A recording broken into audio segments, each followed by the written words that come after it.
por el grupo el enlace al Jamboard de hoy, por si quieren acceder también por ahí. Y si no, bueno, estoy listo cuando ustedes estén. Me avisa Eduardo. Ya. ¿Ya? Sí. Ok, excelente. Bueno, muchachos, entonces como quedamos en la clase pasada, nosotros la clase pasada lo último que vimos entonces fue ya por fin enunciar como tal la primera ley. La primera ley de la termodinámica, que en esencia la primera ley es simplemente una ley de conservación de la energía. Y les explico por qué. Dice que esa ley, bueno, como todas las leyes en ciencia, es simplemente una fórmula que relaciona tres cosas entre sí. En este caso, la variación de energía interna de un sistema, el calor que entra al sistema y el trabajo que el sistema recibe. Acuérdense que como siempre vamos a interpretar el trabajo como trabajo que entra. Y cuando es negativo, pues obviamente sale. Entonces, esa fórmula, muchachos, aplica para cualquier cosa que nosotros estemos estudiando. Es decir, puede aplicar tanto para el sistema, como para los alrededores, como para todo el universo. Entonces yo podría escribir perfectamente que para que el delta U del sistema es igual al calor visto desde el punto de vista del sistema, más el trabajo visto desde el punto de vista del sistema. O sea, yo le puedo poner, digamos, esos apellidos, esos subíndices para especificar que estoy hablando del calor del sistema. Pero también yo puedo escribir lo mismo como la variación de energía interna de los alrededores y se cumple exactamente igual. U de los alrededores más trabajo de los alrededores. Y lo mismo puedo decir acerca del universo. O sea, delta U del universo igual a calor del universo más trabajo del universo. O sea, esa fórmula se aplica a cualquier cosa que yo esté estudiando, o sea que esté estudiando el sistema, los alrededores o el universo. Ahora, cuando nosotros hablamos de sistemas aislados, ¿se acuerdan que dijimos que los sistemas aislados no eran, eh, no eran reales, ¿no? O sea, que en realidad los sistemas reales nunca son perfectamente aislados, siempre las paredes son, así sea ligeramente diatérmicas, algo de calor pasa la interfaz entre el sistema y los alrededores, al igual que la materia. La materia siempre, aunque sea un átomo o dos átomos, van a atravesar una pared, eso es imposible mantener separados. Ahora, desde el punto de vista conceptual, sí existe un sistema que es perfectamente aislado. Y es perfectamente aislado, entre comillas, simplemente porque no sabemos qué hay después de él. Y ese sistema es el universo. O sea, si tú estuvieras estudiando como tal el universo entero, tú el universo entero sí lo puedes considerar como si fuera un sistema aislado. ¿Por qué? Porque bueno, se supone que después del universo no hay nada. Entonces, si no hay nada después del universo, pues es imposible que entre o salga algo o que entre o salga energía. ¿Sí me sigue? Sí. Entonces, eso es más que nada una cuestión netamente conceptual, pero es así. Entonces, ¿qué significa eso? Eso significa que si el universo como sistema está completamente aislado, entonces no hay nada que pueda salir del universo. Es decir, el calor no puede ni salir ni entrar al universo. ¿Sí me sigue? Porque está aislado. Porque esa es la definición de un sistema aislado. No puede entrar ni salir eh, energía ni tampoco materia. Entonces la energía no puede entrar ni salir ni como calor ni tampoco como trabajo. Y eso implica, por lo tanto, que, bueno, si no puede entrar ni salir como calor, eso implica que esto es cero. Y si no puede entrar ni salir como trabajo, implica que el trabajo también es cero. Así que la primera ley de la termodinámica efectivamente lo que predice es que para el universo entero, sin importar qué proceso esté sucediendo dentro del universo, el delta U, o sea, la variación de la energía interna, va a ser cero. ¿Ok? ¿Qué significa eso? ¿Cómo se puede decir eso de otra manera? Bueno, que para el universo, para cualquier proceso que ocurra dentro del universo, no va a haber cambio en la energía interna. Y ese proceso puede ser cualquier proceso en cualquier escala temporal. O sea, eso puede ser tanto, no sé, un proceso de un femtosegundo donde tú tienes una reacción química donde dos atomitos se combinan entre sí y forman una molécula, o puede ser un proceso que dure miles de millones de años, como la degradación del uranio 235. ¿Está bien? La desintegración radiactiva del uranio 235. Entonces, es decir, no hay nada que pueda suceder en el universo que altere la energía interna del universo, y por lo tanto la energía interna del universo a través del tiempo no cambia. ¿Y eso qué significa? Pues que es constante. Por eso es que nosotros decimos que la primera ley en realidad es una ley de conservación de la energía. Porque si la energía del universo a través del tiempo no cambia, no aumenta ni disminuye, es lo mismo que decir que la energía del universo ni se crea ni se destruye, sino que permanece constante, es decir, se conserva. Entonces esa es la razón por la cual la primera ley se le dice también, o se considera también como una ley de conservación de la energía. Ahí estamos, muchachos. Bien. Ahora, para muchos casos, bueno, ustedes habrán notado que entonces aquí, pues, y de hecho, eso va a ser así para toda termodinámica, que nosotros las cosas en termodinámica que vamos a calcular las podemos analizar desde esos tres puntos de vista, ¿no? Desde el punto de vista del sistema, de los alrededores y del universo. Siempre considerando o siempre entendiendo el hecho de que el universo es un sistema aislado, o por lo menos desde el punto de vista conceptual nosotros siempre lo vamos a ver como un sistema aislado. Y lo otro que nosotros tenemos que entender es que la relación entre el sistema y los alrededores es una relación de intercambio. ¿Bien? Y cuando digo que es una relación de intercambio, lo que quiero decir es que cuando tú tienes un sistema, por ejemplo, en el cual entra una cierta cantidad de calor, no es que ese calor de repente apareció de la nada, sino que ese calor vino de algún lado. Y el lugar de donde tuvo que haber venido es ¿de dónde? De afuera. De los alrededores, ¿verdad? Desde afuera. De afuera, exactamente, o sea, es decir, de los alrededores. Eso implica que vamos a suponer, si tú tienes esta caja grande que es mi universo, y este circulito pequeño que es mi sistema, si esto es mi universo, este es mi sistema, y estos son los alrededores, eso es lo que significa, y visto desde el punto de vista de termodinámica, es así, que la energía simplemente puede fluir dentro del universo, y al fluir dentro del universo significa que puede ir desde o hacia el sistema, y al ir desde o hacia el sistema, entonces evidentemente tiene que ir hacia o desde los alrededores. En otras palabras, si yo tengo aquí una cierta cantidad de calor que entra al sistema, eso quiere decir que ese calor tuvo que haber venido de los alrededores. Eso es algo que parece pues muy evidente, ¿verdad? Muy, digamos, muy simple de entender, pero eso tiene una implicación muy importante, muchachos, porque acuérdense que el calor, el signo del calor depende de qué. ¿De qué depende el signo del calor? El signo de calor depende de la variación de temperatura y...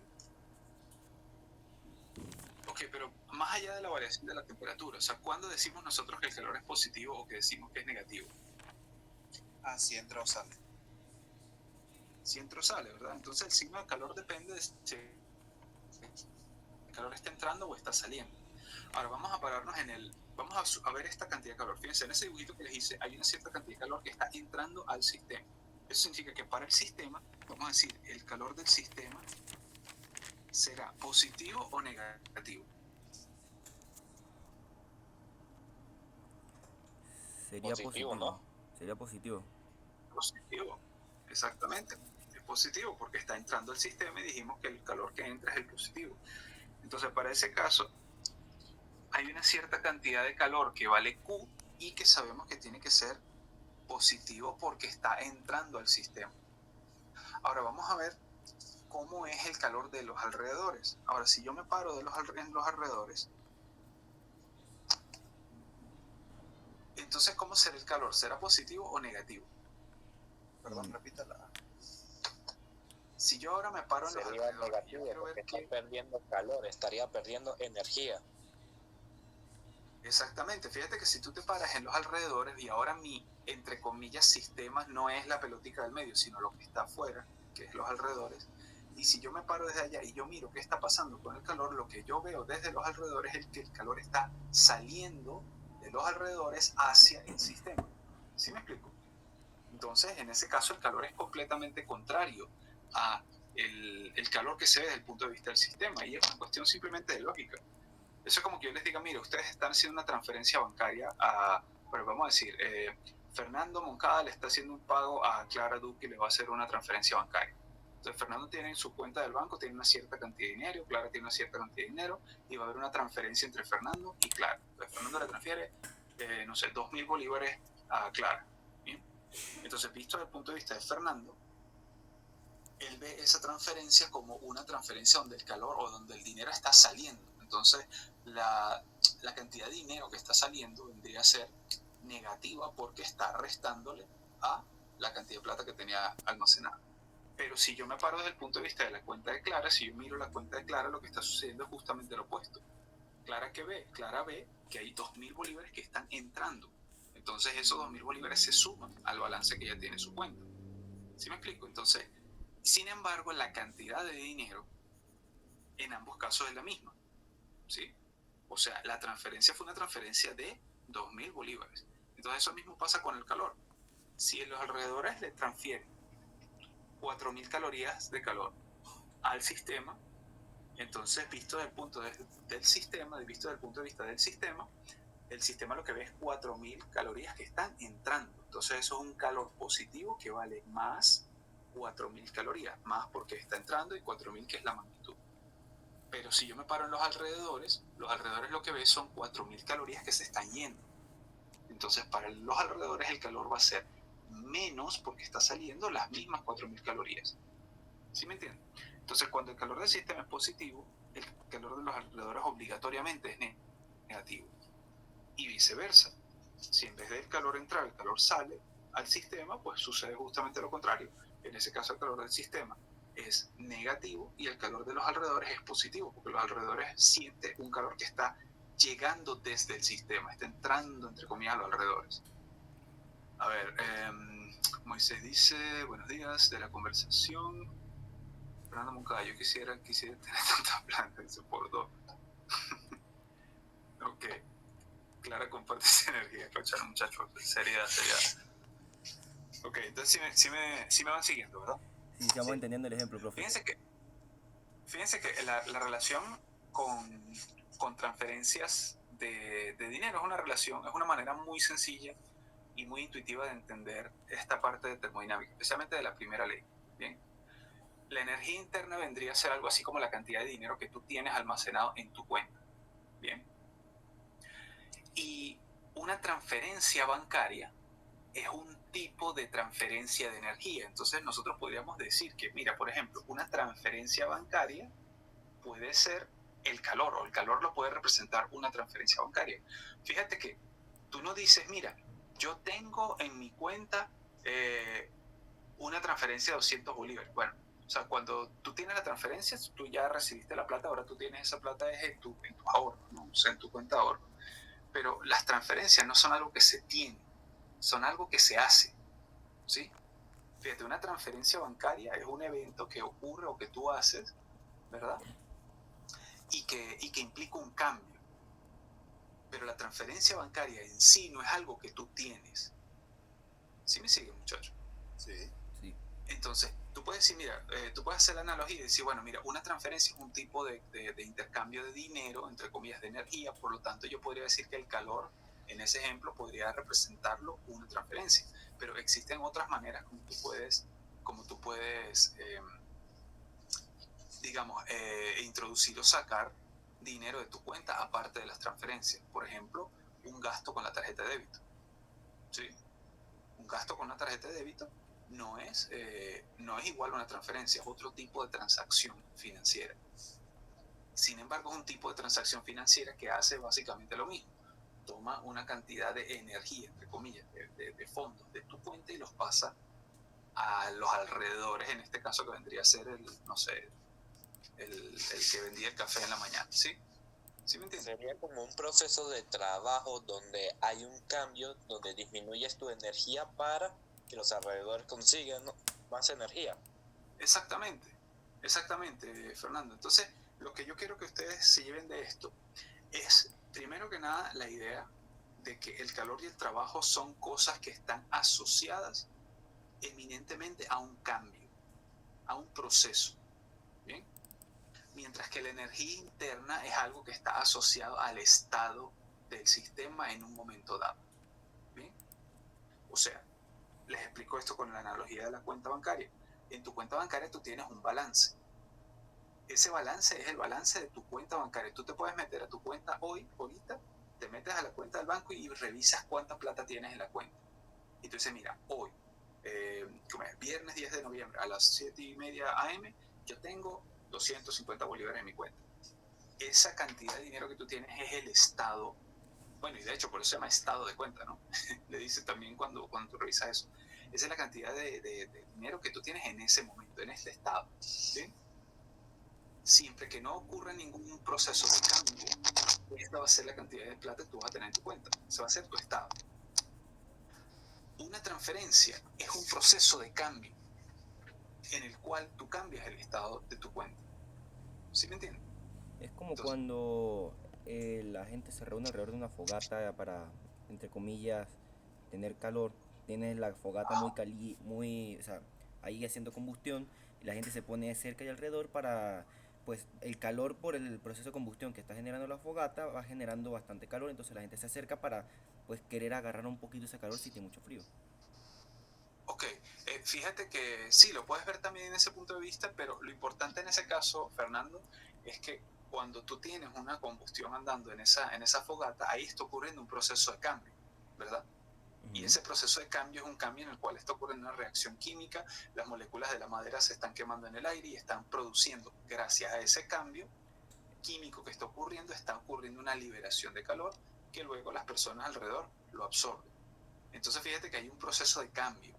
Entonces Sí, un lo que proceso yo de quiero cambio. resaltar con esto, muchachos, es que el calor y el trabajo también implican procesos de cambio de estado. Un proceso de cambio necesariamente implica un estado inicial antes del cambio y un estado final después del cambio, ¿sí o no? Entonces, antes de proseguir con las demás cosas que yo quiero hacer hoy, con empezar a resolver equilibrios, yo quiero que tengamos muy claro eso, que aquí en termodinámica nosotros vamos a ver en esencia dos tipos diferentes de propiedades para los sistemas. Unas propiedades son, les vamos a llamar funciones de estado, que son propiedades del sistema que solamente dependen del estado actual en el cual se encuentra ese sistema. Y ojo, cuando digo estado no me refiero a estado sólido, líquido, gaseoso. Me refiero simplemente a la serie de condiciones en las cuales se encuentra un sistema en un momento dado. Por ejemplo, en el caso de una cuenta, el estado de la cuenta puede ser simplemente cuánta plata tienes en la cuenta hoy, en el caso de una cuenta. Pero en el caso de un sistema termodinámico, el estado implica que el sistema esté en ciertas condiciones de presión, temperatura, volumen, composición. ¿Bien? Entonces, por ejemplo, yo puedo decir, mira, esta, en esta taza de café aquí hay una cierta cantidad de café y ese café está a una cierta temperatura, es líquido, ¿verdad? Sabemos que el café es líquido, entonces está a una cierta temperatura, ponte tú 70 grados centígrados, tiene una cierta composición que es agua, cafeína y sopotoscientos más sustancias que están dentro del café, ¿verdad? Y está a una determinada presión, que es la presión atmosférica, cualquiera que sea esa presión ahorita, etcétera, etcétera, etcétera. Pero ese es el estado del café en este momento. ¿Estamos? Ahora, Bien. ¿qué sucede? Bueno, yo puedo a ese café que está en ese estado, en ese momento, someterlo a un cambio de estado. Y cuando digo someterlo a un cambio de estado, les repito, no significa que lo voy a convertir ahora de líquido a gas, aunque obviamente eso es un cambio de estado. Pero lo que quiero decir es, por ejemplo, si yo este café que está a 70 grados centígrados, yo de repente lo enfrío hasta 25 grados centígrados, entonces al final de ese proceso, evidentemente el sistema va a estar en un estado distinto al que estaba al principio. Al principio estaba a 75 grados centígrados o a 80 o lo que sea que les haya dicho. Y al final del proceso va a estar en un nuevo estado que es ahora 25 grados centígrados. La misma presión y la misma composición porque eso no lo cambié, pero le cambié la temperatura. Entonces, ahí nosotros evidenciamos un cambio de estado.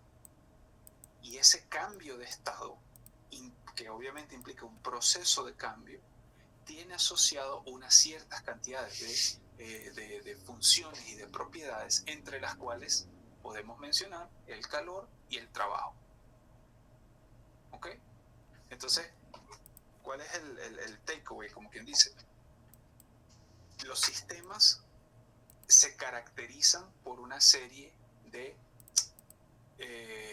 propiedades que son propias, valga la redundancia, del estado particular en el cual se encuentra el sistema en un momento dado. Y a esas las vamos a llamar funciones de estado. Entonces nosotros vamos a tener funciones de estado. ¿Okay? Entonces esas funciones de estado, como el mismo nombre lo indica, son propiedades del sistema que únicamente dependen del estado actual de ese sistema. Entonces, ¿cuáles son las funciones de estado que caracterizan a un sistema en un estado dado?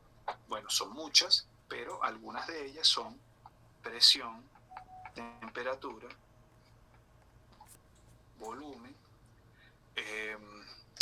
cantidad de materia, pero también podemos empezar a mencionar algunas otras como energía interna.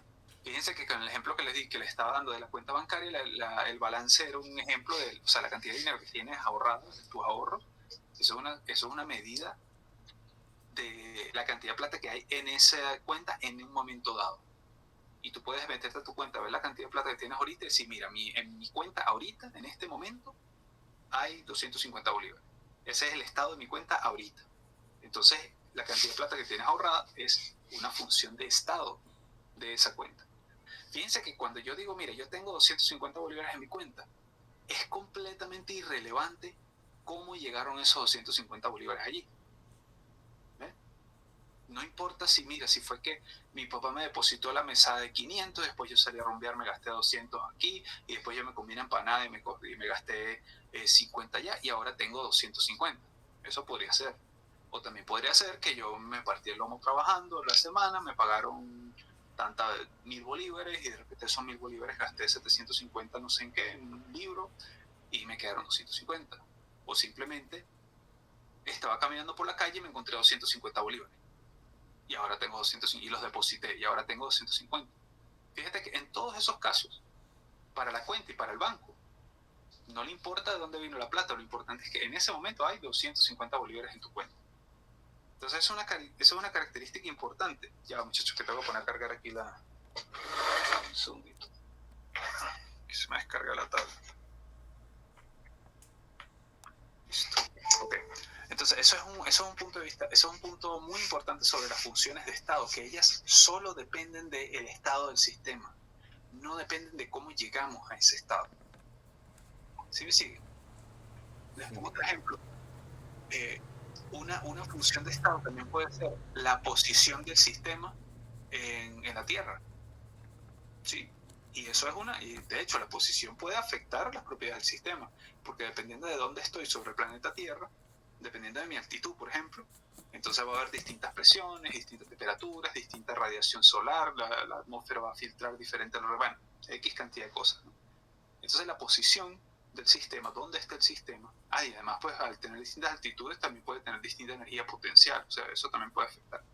Entonces, si yo digo, mira, yo voy a estudiar esta taza de café y esta taza de café está aquí en Mérida, ¿bien? Está aquí en Mérida, en el centro, está a una altura de tantos metros sobre el nivel del mar, etcétera, etcétera, etcétera. Importa, para yo definir esa posición de la taza, importa de dónde vino la taza, importa quién hizo la taza, nada de eso importa. Lo que importa es que aquí está la taza y está en este lugar. Entonces las funciones de estado, muchachos, solo dependen del estado, no dependen de la trayectoria que llevó al sistema a alcanzar ese estado. ¿Está bien? En contraposición, nosotros tenemos otras propiedades que son las funciones de la trayectoria, que son pues justamente lo opuesto a las funciones de estado. Como les digo, las funciones de las trayectorias sí dependen de cómo se lleva a cabo un proceso. El calor y el trabajo que se requiere para llevar a cabo un proceso sí dependen evidentemente de la trayectoria. No dependen tanto de dónde empecé y dónde terminé, sino dependen de cómo llegué allá. O dependen también de cómo llegué allá. Les pongo un ejemplo. Si yo quiero ir de aquí a la facultad, ¿verdad? Estoy en el centro. Si yo quiero ir desde aquí al centro hasta la facultad, hasta la hechicera, yo tengo que, o yo puedo, digamos, hacerlo de varias maneras. Yo puedo irme caminando y eso va a gastar una cierta cantidad de energía para yo irme caminando. Obviamente voy a llegar bastante cansado. O yo puedo irme en carro, en cuyo caso pues voy a gastar energía para mover el carro completo, pero no voy a llegar tan cansado. El estado inicial y el estado final son exactamente los mismos. Yo empecé aquí en el centro, terminé en la facultad, pero la cantidad de energía que yo como persona gasté para llegar de aquí hasta allá fue diferente. La cantidad de trabajo que yo tuve que hacer para llegar desde aquí hasta allá fue completamente diferente. ¿Sí, sí lo ven? O les pongo otro ejemplo más simple. Supongamos que yo estoy aquí y yo decido, mire, yo voy a ir a dar una vuelta a la cuadra, yo voy a salir a caminar y vuelvo hasta aquí. Yo empiezo aquí, voy a caminar y termino aquí, en el mismo lugar. O sea que el mismo estado inicial, mismo estado final. Pero la diferencia es que en un caso yo camino una cuadra y en otro caso camino 10 cuadras. Entonces, ¿qué fue lo que cambió? Lo que cambió fue la trayectoria. Y evidentemente la cantidad de trabajo que yo tuve que hacer para caminar una cuadra y regresar a mi punto inicial es mucho menor que la cantidad que tuve que caminar para caminar 10 cuadras, ¿verdad? Sí. Entonces fíjense que en ese caso, en ese ejemplo, a pesar de que mi estado inicial y final son exactamente los mismos, la cantidad de trabajo y de calor que tuve que usar para llegar desde el estado inicial al estado final fue completamente diferente. Porque el calor y el trabajo son dos ejemplos de funciones de la trayectoria, que dependen de cómo un proceso se hace. ¿Estamos? Vamos bien, profe. Ahora, ¿cómo se come esto con la primera ley? ¿Y qué tiene que ver todo esto con la primera ley? Bueno, que ustedes pueden ver que, entre otras cosas, tenemos una función de estado que es la energía interna, que es la primera parte de la primera ley. ¿Sí? Y por el otro lado tenemos dos funciones de la trayectoria, que son Q y W, pues que son las segundas partes de la primera ley. Entonces fíjense que la primera ley de la termodinámica, muchachos, me relaciona a mí la variación en una propiedad que es una función de estado, en este caso la energía interna, con dos cosas que son funciones de la trayectoria, que son el calor y el trabajo. Entonces uno puede ser que eso como que no le cuadre muy bien y dice, pero ¿cómo es eso de que entonces esta que sí es función de estado se relaciona con las otras? Bueno, pues resulta que es muy sencillo. Independientemente de la trayectoria, o sea, cuando tú tienes un estado inicial y un estado final, vamos a suponer que yo tengo aquí un estado inicial y aquí tengo un estado final, ¿verdad? Ese estado inicial va a tener asociada una energía interna, que va a ser la energía interna inicial. Y este estado final va a tener una energía interna que va a ser la energía interna final. La energía interna inicial es la energía interna inicial tiene un cierto valor. No vamos a decir cuánto es, pero hay un valor para la energía interna inicial. Y siempre que el sistema esté en ese estado inicial, va a tener esa energía inicial. Es completamente irrelevante cómo el sistema llegó a ese estado inicial. Simplemente él está ahí. Y si él está ahí, él va a tener una energía inicial que vale UI. Cuando ocurre un proceso, para él llegar desde el estado inicial hasta el estado final, tiene que ocurrir un cambio. Porque yo estaba en un estado y después estoy en otro, significa que mi estado cambió. O sea que para pasar de un estado inicial a un estado final, tiene obligatoriamente que ocurrir un cambio de estado. Ese cambio de Hubo estado... un trabajo que hizo como tal el cambio de energía, tanto en el estado inicial como en el estado final.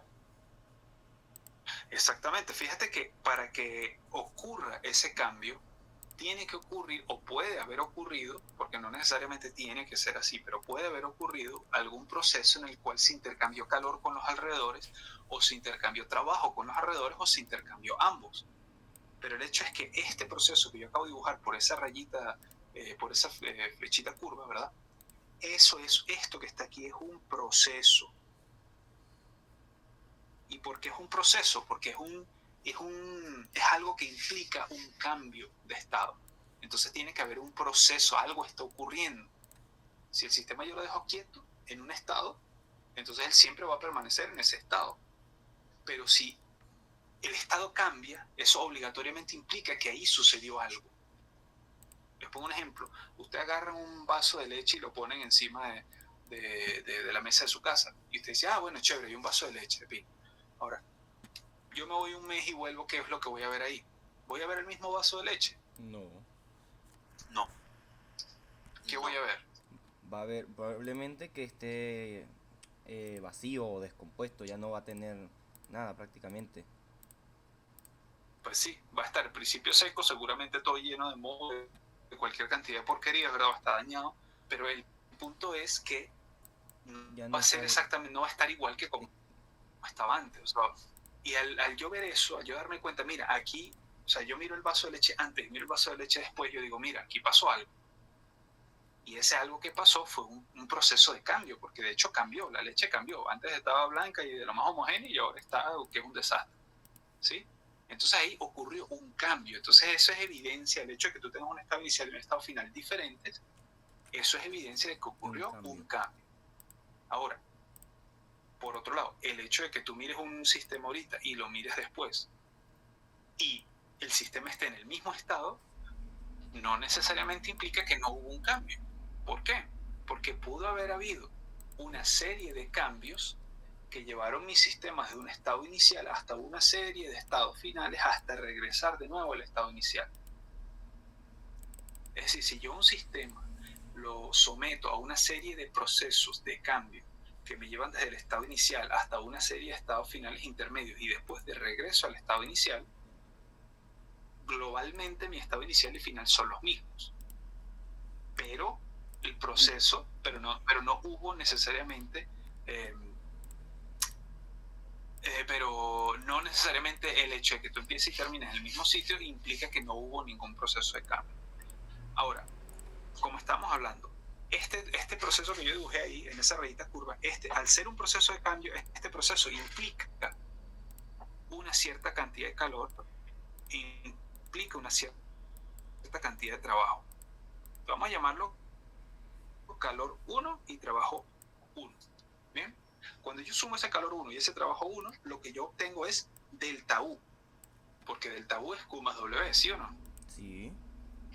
Y ese delta U es simplemente la energía final menos la energía inicial, porque eso es lo que significa delta U. ¿Estamos? El cambio de la energía inicial con respecto a la Ahora, final. supongamos que yo agarro...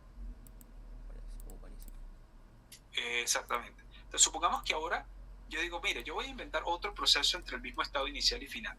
Yo no me voy a ir por ahí arriba, sino yo me voy a ir por aquí abajo. Ese es un proceso 2, vamos a llamarlo. ¿Bien? Este proceso tiene asociado un calor diferente y un trabajo diferente. ¿Por qué? Porque es una trayectoria diferente. Y como el calor y el trabajo son funciones de la trayectoria, dependen de la trayectoria, entonces los valores de calor y trabajo para dos trayectorias diferentes tienen que ser diferentes. ¿Sí me entienden? Sí. Sí. Entonces, en el primer caso, yo decía que, mira, delta U vale U final menos U inicial. Pero como la energía final e inicial son funciones del estado, no dependen de cómo se llegó del estado inicial al estado final. Son simplemente la resta de U final, que es una función de estado que solo depende del estado final, menos la energía inicial, que es una función de estado que solo depende del estado inicial. Sin embargo, la primera ley me dice que ese delta U también es igual a Q más W. Así que ese delta U tiene que ser igual a Q1 más W1. ¿Por qué? Porque el proceso 1 me lleva desde el estado inicial hasta el estado final. ¿Sí? Así que si yo sumo Q1 más W1, la primera ley me dice que eso tiene que ser igual a delta U.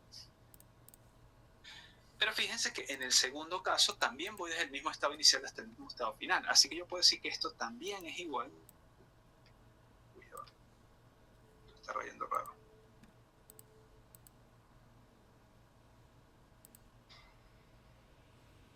Yo también puedo decir que esto es igual a Q2 más trabajo 2. ¿Por qué? Porque resulta que el proceso 2 también me llega del mismo estado inicial hasta el mismo estado final. Y así yo me puedo inventar cualquier cantidad de trayectorias diferentes donde la suma de Q más W sigue siendo igual a delta U. Ahora, ¿qué es lo que cambia en ese caso, muchachos? Bueno, lo que cambia es simplemente que en un caso la Q puede ser mayor y W puede ser ligeramente menor, y en el segundo caso puede ser que Q sea un poquito menor y W sea mayor. Entonces fíjense que a pesar de que Q y W están cambiando, la suma de ambos sigue siendo lo mismo.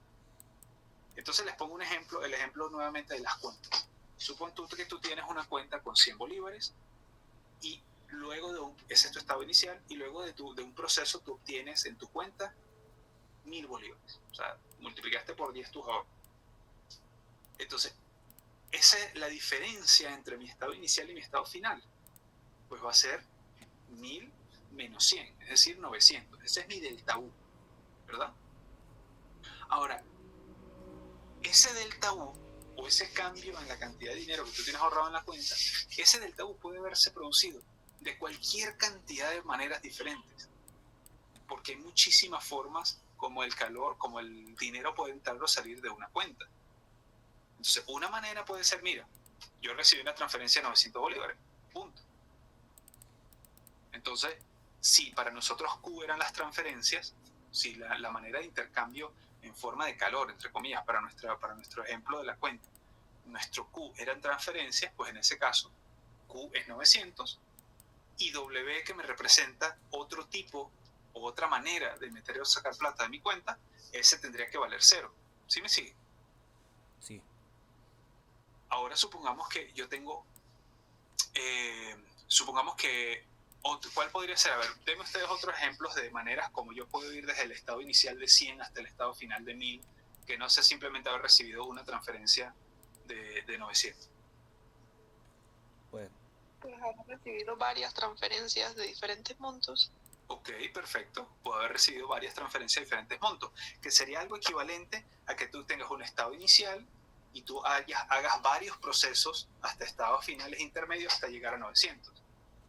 Por ejemplo, recibes 9 transferencias de 100, entonces tú dices, bueno, tú tienes un Q1 que vale 100, un Q2 que vale 100, un Q3 que vale 100 y así sucesivamente. Cuando tú sumas todo, tienes 900. Muy bien. Ahora vamos a ver, alguien que me dé un ejemplo que implique no solamente transferencias, sino otro tipo de transacción para meterle algún W. pues Una a mí se compra, me ocurre. un pago, algo. La Ya compra va. de algún material. Ya, dime, perdón, Fernando, que al principio no te entendí. La compra de algún material, gastar dinero, como tal. Ajá, gastar dinero, fíjense que también afecta, los ahorros, ¿verdad? Entonces, en nuestro ejemplo, usar la tarjeta de débito va a ser, o por ejemplo, si yo voy a usar la tarjeta de débito, eso me va a representar a mí un gasto. O sea que desde el punto de vista del signo que va a tener el uso de la tarjeta, eso va a tener un signo negativo, porque va a ser plata que sale. Ok, entonces, ¿cómo podrías combinar tú transferencias con gastos con la tarjeta de tal manera que al final empiece en 100 y termine en 900, Fernando? Empiece 100 y termine en 900. Combinando transferencias y gastos con la tarjeta. Bueno, un ejemplo rápido. Mi, Ajá. hago, eh, hago un, me dan un pago a mí, por ejemplo, de 1000, y yo después voy y Ajá. me compro un kilo de café y me resto, ¿cuánto era? 200 y me quedan 900. A ver. Ajá, exacto. Perfecto, muy bien. Fíjate que en este caso entonces tú tendrías un Q, entre comillas, que sería 1000, que fue lo que entró, y después tienes un... Ah, no, bueno, ya va, pero la idea era quedar en 1000, no quedar en 900. O sea, la idea es que se aumente como la cantidad de dinero, pues. Ok. Claro, o sea, el aumento, ese es el punto, esa es la idea, exacto, Tabata. La idea es que tu delta U tiene que ser el mismo. O sea, tú tienes que ir de 100, perdón, a 1000. O sea que tu delta U tiene que ser 900. Así que la Ok. suma de Q más W tiene que dar 900, independientemente de cuánto valga Q y cuánto W puede llegar. Entonces, en el ejemplo de Fernando, si tú puedes, por ejemplo, recibir una transferencia, tú tienes 100 y tú recibes una transferencia de 1000 bolívares. Entonces ahora tienes 1100. Y de repente tú vas y gastas. El problema es que el gasto que propuso Fernando no cuadra, porque entonces te daría 900 al final. Entonces, si tú gastas 200, y ahora tú no tienes 1100, ahora tienes 900. Pero acuérdense que mi estado final tiene que ser 1000. Claro, porque disminuyó. Claro, tiene que ser Claro, 1000. exacto. Entonces, fíjate, yo puedo decir, mira, en el ejemplo en el ejemplo que dio, ¿quién fue el que dio el primer ejemplo, perdón? El otro Fernando. ¿De qué? Ah, no, el primero, el de la transferencia de 900. Varias transferencias. Yo. Ah, perdón, sí, exacto, Tabata. Sí, el primero que yo di el del 900 y Tabata dio el de ejemplo de varias transferencias. Entonces, en el ejemplo de Tabata, yo lo que tengo es varios Q. Por ejemplo, yo tengo un Q1 que es, ponte tú, vamos a hacerlo rápido, un Q1 de 450 y después otro Q de 450. Y yo tengo un trabajo que vale 0. Entonces, en ese caso, delta U vendría a ser la suma de todos los calores, porque los calores se pueden sumar, sería 450 más 450, este vendría a ser Q, el Q total, más 0, y eso me da 900. Ese es mi delta U, ojo, muy pendiente con esto. Este es delta U, esta es la variación de la energía interna, entre comillas, la variación en la cantidad de plata que tiene, la variación. No es la cantidad de plata que tú tienes al final, ni la cantidad de plata que tú tienes al principio, es el cambio. Así que si yo empecé en 100, luego de este delta U, que es de 900, yo termino en 1000. En el ejemplo de Fernando, tú lo que tienes es un Q inicial que es 1000, porque entran 1000 bolívares a mi cuenta en una transferencia, por ejemplo, alguien me paga, y después yo tengo un trabajo que es un gasto, pero ese gasto tendría que ser de 100, no de 1000, Fernando. Okay. Entonces, de 200. Entonces, en ese caso yo tengo un gasto de 100, entonces el gasto, como es trabajo, entre comillas, o plata que está saliendo, entonces lleva el signo negativo. Entonces, en este caso, mi delta U, que es igual a Q más W, va a ser igual a 1000 más W. ¿Y cuánto vale W? Menos 100. ¿Y cuánto de eso? 900. Entonces, fíjense que es lo importante aquí, muchachos, que yo tengo en ambos casos el mismo estado inicial y el mismo estado final. Y al tener el mismo estado inicial y el mismo estado final, entonces en ambos casos tengo el mismo delta U. ¿Por qué? Porque delta U no depende de la trayectoria. Delta U es una función de estado, solo depende de mi estado final y mi estado inicial, más nada. Sin embargo, yo tengo dos trayectorias diferentes para llegar desde el mismo estado inicial hasta el mismo estado final. Y esas dos trayectorias, como son trayectorias diferentes, entonces tienen valores de Q y W diferentes, porque Q y W son funciones de la trayectoria. ¿Sí me sigue? Sí. Entonces, en el primer caso, tengo dos Q que valen 450, que sumados dan 900, y trabajo es 0, o sea, Q vale 900, W es 0, y en el segundo caso tengo Q vale 100, Q vale 1000, perdón, y W vale menos 100. Y ustedes se podrán dar cuenta que así como tenemos esas dos combinaciones, yo puedo inventar infinitas combinaciones diferentes de procesos en los cuales yo empiece en 100 y termine en 1000. Yo puedo recibir primero una transferencia de 100, después gastar 200, me quedé en 0. Después yo recibo una transferencia de 5.000, después me gasté 4.800, después gané 300, después gasté 2.000, después tuve que sacar un crédito porque me quedé en 0 y quedé en menos 50. Bueno, ustedes pueden inventarse cualquier cantidad de procesos diferentes en los cuales yo empiece en 100 y termine en 1000. Todos esos procesos van a implicar un Q y un W diferente porque son trayectorias diferentes, pero el delta U siempre va a ser el mismo. Y eso es importante para lo que estamos viendo. ¿Por qué? Porque nosotros ahora vamos a empezar a sacar cuentas para procesos. Porque la termodinámica, además de entender un sistema como está en su estado actual, a la termodinámica le interesa más entender los procesos. Porque una de las cosas importantes que nosotros vamos a aprender aquí en termodinámica, muchachos, es que vamos a aprender a entender cuándo un proceso ocurre de manera espontánea y cuando un proceso no ocurre de manera espontánea. Es decir, cuando los procesos ocurren solos de manera natural y cuando necesitan ayuda para ocurrir. Y eso es muy importante. ¿Por qué? Porque las cosas en el universo solamente suceden si son espontáneas. Así que la termodinámica nos va a permitir a nosotros, eventualmente, antes de terminar este semestre, nos va a permitir a nosotros predecir si una reacción química, por ejemplo, va a ocurrir o no va a ocurrir de manera sola. Espontánea. o también nos va a permitir a nosotros predecir qué tengo que hacer para evitar que una reacción ocurra, o qué tengo que hacer para yo empujar a una reacción para que ocurra. ¿Estamos? Sí. Bien. ¿Ok? Entonces, y todos esos casos son, al hablar de reacción química, evidentemente estás hablando de un proceso de cambio. Así que obligatoriamente nosotros vamos a estar hablando de procesos, y para esos procesos lo que vamos a aprender es a sacar cuentas de las distintas funciones, de cómo cambian las distintas funciones de estado a lo largo de distintos tipos de procesos, y y para hacer eso necesitamos saber cómo calcular los valores de funciones de la trayectoria como calor y trabajo para cada uno de esos tipos distintos de procesos. ¿Estamos? Sí, Ok. profe. Ok, bueno, entonces, nosotros ya vimos que era la energía interna, que dijimos que era la suma de todas las energías que tiene un sistema, incluyendo todas las energías potenciales y todas las energías, todas las contribuciones de energía cinética. Eso ya lo tenemos claro, ¿verdad? Antes de empezar a sacar las cuentas para los distintos tipos de procesos, nosotros vamos a definir una nueva función de estado que se llama entalpía.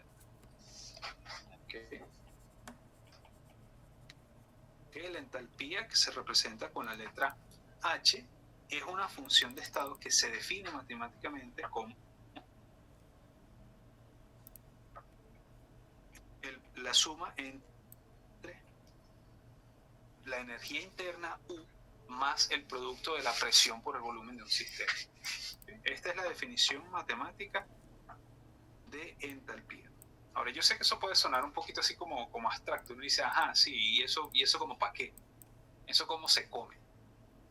¿De qué me sirve a mí inventar una función de estado que sea la suma de la energía interna más P por B? Entonces, bueno, la razón por la cual es U más P por B, en realidad es, o sea, el razonamiento es al revés. No es que alguien de repente decidió, ay, yo voy a inventar una función de estado que va a ser U más PB. Y entonces, no fue así como sucedió. En realidad lo que sucede es que las personas que estudian termodinámica, pues ellos se la pasan jugando con ecuaciones, ¿bien? Y resulta que alguien jugando con ciertas ecuaciones se dio cuenta que para un estado inicial y un estado final dado, la suma de U más PB permanecía constante. ¿Okay? Alguien en las ecuaciones matemáticas, como las que vamos a ver hoy más en un momento, jugando con esas ecuaciones matemáticas, se dio cuenta que, por ejemplo, cuando tú tienes un proceso en el cual sucede un cambio a presión constante y ocurre un intercambio de calor a presión constante, esa cantidad de calor que se transfiere a presión constante resulta que es independiente de la trayectoria. Y esa cantidad de calor, cuando un proceso ocurre a presión constante, ojo, estoy acotando el hecho de que es cuando un proceso ocurre a presión constante. Y entonces esa persona se dio cuenta que, mira, para los procesos a presión constante, esa cantidad de calor se podía relacionar con la variación entre la energía interna y el producto PV, y luego entonces descubrió que ese U más PV permanecía constante siempre para cualquier tipo de proceso entre los mismos estados iniciales y finales. Entonces se dio cuenta que H era simplemente una función de estado. Ahora, eso ya lo deberíamos saber. Simplemente al mirar la fórmula matemática, nosotros ya deberíamos entender que H tiene que ser una función de estado. ¿Por qué? Porque la energía interna es una función de estado, ¿sí? La presión también es una función de estado. Cuando tú tienes un gas metido en un cilindro y su presión es 300 atmósferas, a nosotros no nos importa cómo el gas llegó a comprimirse hasta esa presión de 300 atmósferas. Lo que nos importa es, mira, la presión es 300 atmósferas. ¿Cómo llegó ahí? No importa. Y el volumen también es una función de estado. Entonces, si U, P y B son todas funciones de estado que solamente dependen del estado del sistema, entonces la suma de U más P por B también va a ser una función de estado. ¿Sí me entienden? Sí. Bien. Ajá, entonces la significancia, digamos, o la importancia de la entalpía es muy grande, porque nosotros podemos demostrar, no lo voy a hacer porque realmente creo que, digamos, desde el punto de vista de un biólogo no es tan interesante hacer toda la deducción, pero nosotros podemos demostrar que la entalpía, o mejor dicho, la variación de entalpía, dada esa definición matemática, la variación de entalpía para un sistema que sufre cualquier tipo de proceso es numéricamente igual al calor asociado a ese proceso si el proceso se llevara a cabo manteniendo la presión constante. Esta es una consecuencia directa de esta definición de la entalpía. Y eso se puede demostrar fácilmente, solo que pues, no creo que, o sea, no quiero dedicarle tanto tiempo a hacer esa demostración. Yo les sugiero, ustedes lo pueden buscar en cualquier libro de termodinámica, en la monografía, lo pueden buscar por internet, lo que sea. Pueden buscar demostración de entalpía como calor a presión constante. Y eso seguramente lo van a encontrar. Ok, entonces, H es función de estado.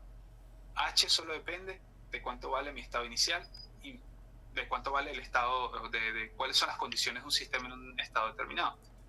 Delta H, que es la variación de entalpía, pues delta H, como H depende de la función de estado, delta H, el cambio en la función de estado, solo depende de dónde empezó y dónde terminó el sistema. Es decir, del estado inicial y del estado final.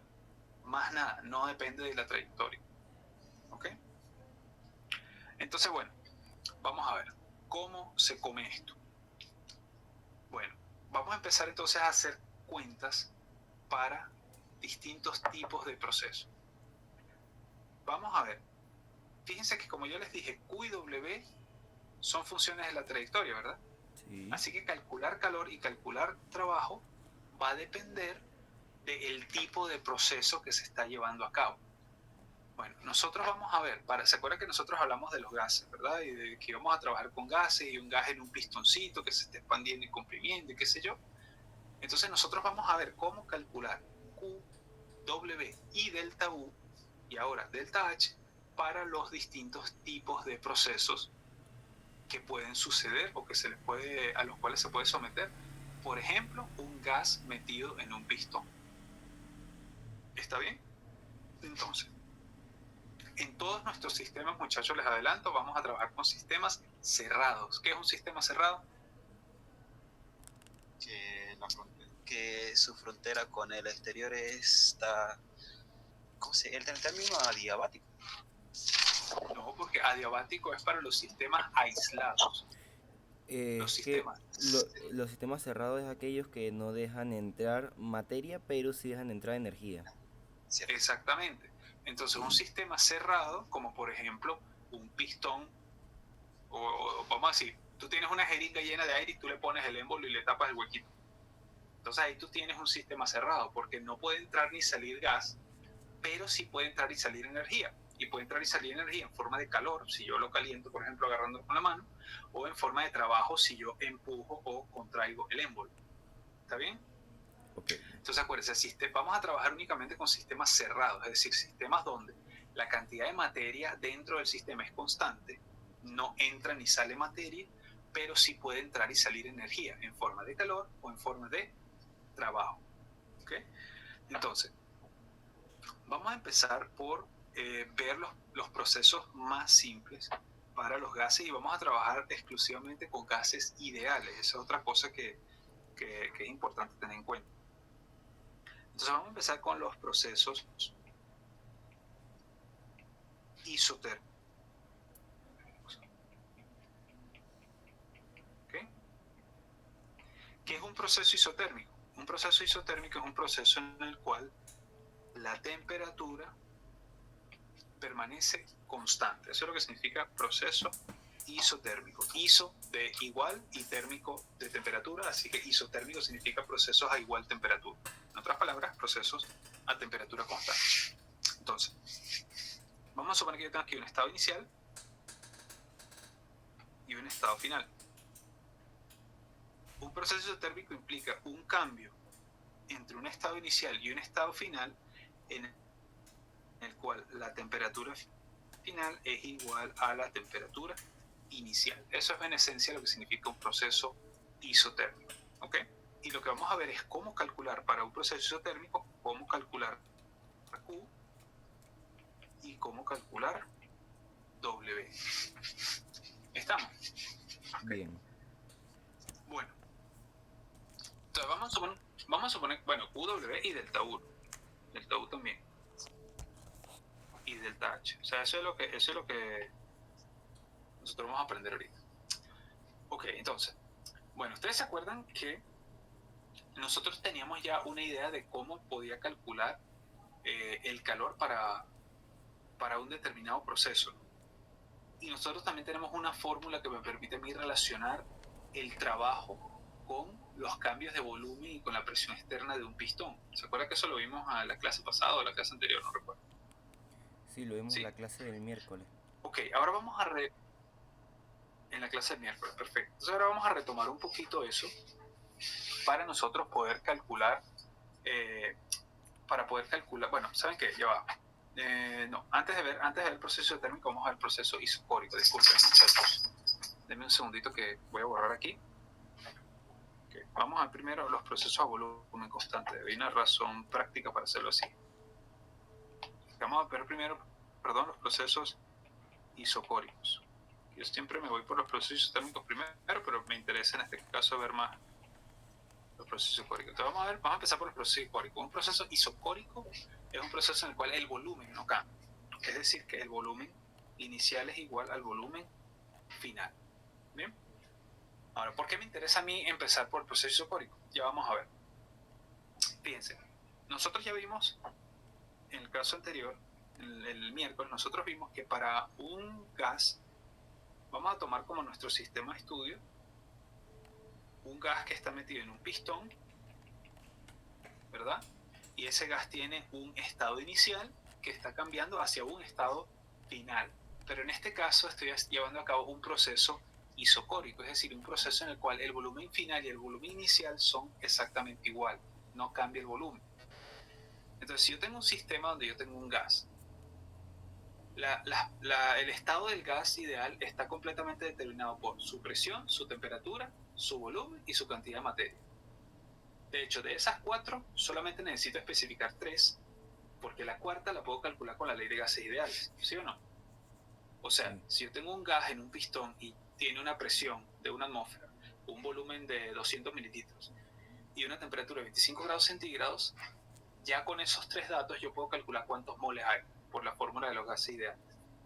Entonces un gas está completamente determinado por su presión, su temperatura y su volumen, o por su presión, su temperatura y el número de moles, o por cualquier 3 de esas 4 variables. Entonces supongamos que yo tengo un gas, tiene un volumen inicial, una temperatura inicial y una presión inicial. Así que aquí tengo una presión inicial, volumen inicial, una temperatura inicial y un número de moles inicial. Bien, y yo lo estoy llevando a cabo un proceso. Un proceso significa que va a haber un cambio de estado, y ese cambio de estado me va a llevar desde un estado inicial hasta una presión final, un volumen final, una temperatura final y un número de moles finales. Este es mi estado inicial y este es mi estado final, ¿sí o no? Bien. Ok, lo que yo estoy diciendo para los procesos isocóricos es que el volumen no cambia. Es decir, que el volumen inicial es igual al volumen final. Segundo, yo les estoy diciendo que estamos trabajando con sistemas cerrados. ¿Qué significa que el sistema es cerrado? Significa que no entra ni sale nada. Así que si yo tenía n moles de gases iniciales, al final voy a tener los mismos moles de gases finales. Es decir, que n inicial va a ser igual a n final, y esto es así porque es un sistema cerrado. ¿Ok? Entonces fíjate que de las 4 cosas que puede definir el estado de un gas, 2 de ellas por las condiciones que yo estoy poniendo en mi sistema. Yo tengo Adelante, una duda como tal. Si es un sistema como tal cerrado, y si la temperatura cambia, significa que hay un cambio de energía. ¿Los moles como tal también no afectarían? Pues si el sistema es cerrado, los moles no pueden afectar, porque es que los moles tienen que permanecer constantes porque el sistema es cerrado. ¿Sí me explico? Pero justamente ese es el punto al que quiero llegar, Fernando, que si yo tengo un sistema cerrado donde ocurre un proceso de cambio a volumen constante, entonces el volumen no cambia y porque es isocórico, y el número de moles no cambia porque el sistema es cerrado. Entonces, la única manera de que pueda ocurrir un cambio es que hayan cambiado las otras cosas. ¿Y qué es lo que queda por cambiar? La presión y la temperatura. La presión y la temperatura, exactamente. Entonces, ¿cómo puede ser un proceso isocórico? Bueno, un proceso isocórico puede ser un proceso en el cual cambie la temperatura, bien sea que se enfría o se calienta, y ese cambio de la temperatura, dado el hecho de que por los gases ideales, tres de las variables determinan la cuarta, entonces si todo permanece constante pero cambia la temperatura, obligatoriamente tiene que cambiar quién también. Tiene que cambiar la presión. Y esa es simplemente la relación entre presión y temperatura a volumen constante, que viene a ser entre las leyes de los gases ideales, la ley de... A ver, ¿cuál es el tipo de presión y temperatura? Yo soy muy malo para los nombres, y eso te he hablado 10.000 veces en Química 11. A ver, presión y temperatura y volumen era Charles y Gay-Lussac, así que debe ser el otro tipo, el Boyle. Sí, creo que era la ley de Boyle. Pero bueno, en fin, el punto es que nosotros sabemos que si cambia la presión, o si cambia la temperatura, perdón, y permanece constante el volumen, el número de moles, va a cambiar la presión. ¿Y cómo cambia? Si aumenta la temperatura, ¿qué le pasa a la presión? Aumenta. Aumenta. Entonces, fíjate que nosotros en un proceso isocórico, lo único que cambia entonces es la presión y la temperatura. Muy bien, hasta ahí vamos bien. Entonces, ¿cómo podemos ver un ejemplo de un proceso isocórico, muchachos? Pues simplemente que tú tienes un sistema cerrado, como por ejemplo decir una botellita con un líquido adentro y esa botellita está cerrada y yo la caliento.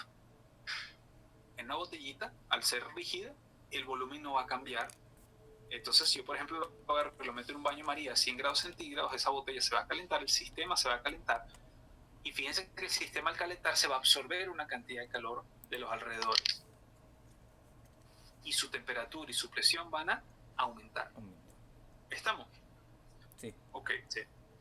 Entonces, vamos a ver. Habíamos dicho que el trabajo lo podíamos calcular como menos la presión externa por la variación, ¿verdad? Sí. Sí, eso fue la conclusión a la que llegamos para el trabajo en el Presión miércoles. Fíjate, como mi sistema es isocórico, no mi sistema, como mi proceso de cambio es isocórico, no hay cambio en el volumen, entonces delta B vale 0. ¿Por qué? Porque es isocórico. No hay cambio de volumen. Y si delta B vale 0, pues resulta que no importa cuánto valga la presión externa, porque cualquier cosa multiplicada por 0 da ¿cuánto? Da 0. Sí, con confianza, con fuerza, da 0. Exacto. Entonces fíjate que para cualquier proceso isocórico, el trabajo, ojo, y aquí estoy hablando de trabajo única y exclusivamente de trabajo de expansión volumétrica, ¿no? Acuérdense que dijimos que habían distintos tipos de trabajo, como por ejemplo también podría el sistema hacer trabajo eléctrico, y hacer trabajo eléctrico no necesariamente va a cambiar el volumen. Así que uno podría imaginarse un proceso isocórico en el cual sí hay una cantidad de trabajo, pero esa cantidad de trabajo no es un trabajo de expansión P por B, sino es un trabajo de otro tipo. Nosotros no vamos a utilizar o vamos a cubrir en este curso otros tipos de trabajo que no sean trabajo de expansión o de compresión. ¿Ok? Entonces, en mi sistema isocórico de este gasecito que está formado por un gas ideal, trabajo vale 0. O sea, trabajo isocórico siempre va a ser 0. ¿Ok? Ahora, ¿cuánto vale Q? Bueno, pues resulta que nosotros habíamos visto, que Q, el calor, cuando tú tienes un sistema que cambia su temperatura, yo podía determinar cuánto valía el calor. ¿Cómo? Multiplicando la masa por el calor específico por la variación de temperatura del sistema. ¿Sí? O alternativamente, si nosotros no queremos utilizar la masa y el calor específico, también podemos utilizar, que es mucho mejor, el número de moles. Porque se acuerdan que dijimos que había dos maneras de de convertir la capacidad calórica de un sistema, convertirla en en una cantidad intensiva, ¿se acuerda? Que era dividiendo entre la cantidad de materia. Entonces que nosotros habíamos dicho, mira, yo puedo definir el calor específico como capacidad calórica sobre masa, o también puedo definir la capacidad calórica molar como capacidad calórica sobre el número de moles. Entonces en ambos casos, pues yo puedo obtener que la capacidad calórica es masa por calor específico o capacidad calórica como moles por capacidad calórica molar. Nosotros aquí vamos a utilizar en adelante la segunda manera de calcular la capacidad calórica, que es definir la capacidad calórica como moles multiplicado por la capacidad calórica molar. ¿Okay? Entonces esta es la manera como nosotros vamos a representar eso aquí. Entonces moles por capacidad calórica molar por delta T. ¿Ok? Entonces, si yo quisiera calcular para mi gas ideal, por ejemplo, ¿cuánto vale Q? Pues Q tendría que ser igual al número de moles del gas ideal que hay presente, multiplicado por la capacidad calórica molar de ese gas ideal, multiplicado por la variación de temperatura. Simplemente temperatura final menos temperatura inicial. Hasta ahora me siguen, muchachos. Sí, profe. Sí. Ok. Sin problema. Ahora, perdón. ¿Alguien Que no hay problema. dijo que no? No, creo que alguien dijo que no había Ah, ok, problema. ok, disculpe. Ok, ahora sí pendiente que viene la parte interesante. No te voy a anotar aquí en resumen. Entonces, en resumen, para el sistema isocórico, para el proceso, isocórico. Entonces, para el proceso isocórico vimos que el trabajo isocórico es igual a 0. Y vimos que el calor del proceso isocórico es igual a la masa por la capacidad calórica molar por... la masa no, el número de moles por la capacidad calórica molar por el delta T. Ahora, les adelanto otra cosa, muchachos. Resulta que la capacidad calórica molar de los sistemas, muchachos, depende un poco de la manera como el proceso se lleva a cabo, porque tú puedes llevar a cabo un proceso, por ejemplo, a volumen constante, lo puedes llevar a cabo a presión constante. Y ahorita vamos a ver que eso implica que la capacidad calórica molar tiene un valor distinto para cuando se lleva a cabo a volumen constante que como se lleva a cabo a presión constante. Pero ahorita vamos a aclarar bien eso. Por cierto, otra manera de decir isocórico o de saber que algo es isocórico es colocarle abajo una letrica de la cosa que permanece constante. Entonces isocórico yo también puedo ponerlo como W con una B chiquita. Esa B chiquita significa o a volumen constante. Y aquí también yo puedo decir Q sub B, es decir, calor a volumen constante. Entonces fíjense, el calor a volumen constante va a ser igual al número de moles por la capacidad calórica molar a volumen constante, le voy a poner aquí la pequeña b, que significa volumen constante, por delta T. ¿Qué me dice la primera ley, muchachos? ¿Que delta U vale qué?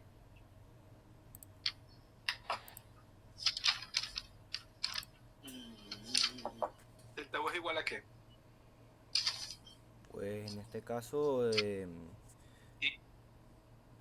el trabajo no, es igual a En este 0 caso no. más podemos colocar la ecuación directamente del calor.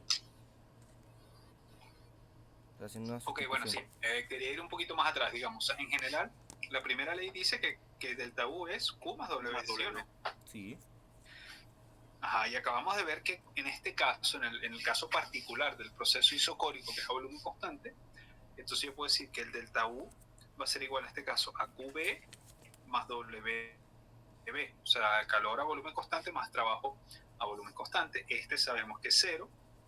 Y el otro, como decía Fernando, sabemos ahora que es igual a N por CMB por delta T. Es decir, que para un proceso isocórico, ahora ya tenemos todas las cosas que queremos calcular.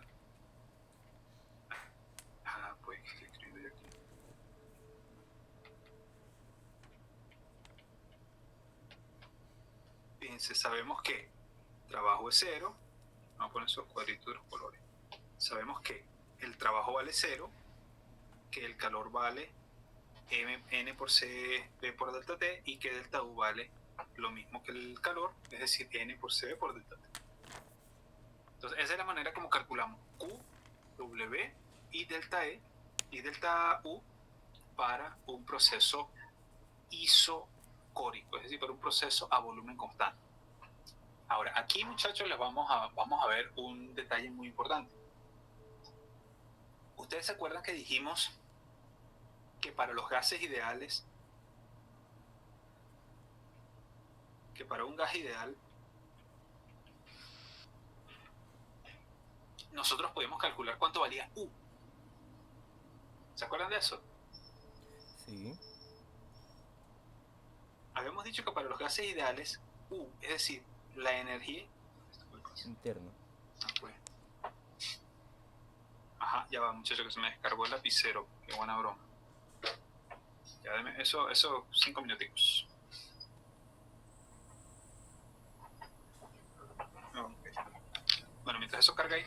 Ajá, exacto. Habíamos dicho que para los gases ideales, U, que es la energía interna, se podía calcular dependiendo de si era monoatómico, diatómico o poliatómico, ¿se acuerdan? Sí. Que se podía calcular como n veces un medio de kb por t, dependiendo del número de grados de libertad. ¿Sí?